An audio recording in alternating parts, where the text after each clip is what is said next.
innovante, jeu de couleurs, intégration architecturale, création artistique. Le créneau de Didier, c'est le lighting. En bon français, l'éclairage. Rien de compliqué. Il insère entre les murs, sous les plafonds ou dans les planchers ces petites bandes de circuits imprimés remplies de dizaines de LED. Résultat, de jolis effets lumineux sur les murs. Rien d'extraordinaire, me direz-vous, sauf que toute l'installation peut être télécommandée depuis un smartphone ou une tablette tactile. Ça s'appelle la domotique. Alors l'iPad contrôle en fait l'ensemble des fonctionnalités et de la lumière dans ce showroom. Donc nous avons des niveaux d'éclairement qui sont réglables par des petits curseurs. Nous pouvons donc bien sûr commander tout ce qui est lumière, également les couleurs. J'insiste sur le fait que la transmission se fait par Wi-Fi dans ce cas-là, mais elle pourrait très bien se faire par GSM.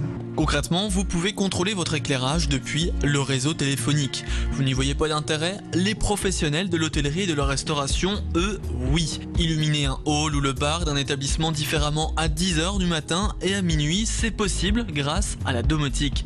L'entrepreneur alsacien propose même des programmateurs qui régulent automatiquement l'intensité lumineuse au cours de la journée.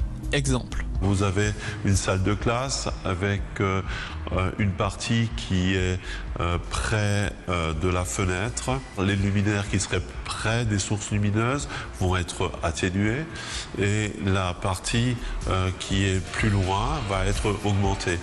Et cette gestion d'énergie, elle se ressent automatiquement sur la consommation, donc sur le prix d'exploitation. Parce que, en plus d'être intelligents, les luminaires alsaciens sont écolos. La technologie LED consomme 20% d'énergie en moins qu'une ampoule à incandescence et dure surtout près de 80 000 heures, même si ça coûte un peu plus cher. Ce n'est pas un marché de luxe proprement dit. Bien sûr, ces installations peuvent être onéreuses. On peut très bien aller sur des budgets de 10, 15, 20 000 euros. Mais on commence vraiment à avoir quelque chose de très acceptable et de très utilisable pour un peu monsieur tout le monde à partir de 3 000 euros. Âgée d'1 an à peine, l'entreprise Decolighting a déjà réalisé plusieurs projets d'envergure, comme l'hostellerie des Châteaux à Ottrott ou la Grande Mosquée de Strasbourg.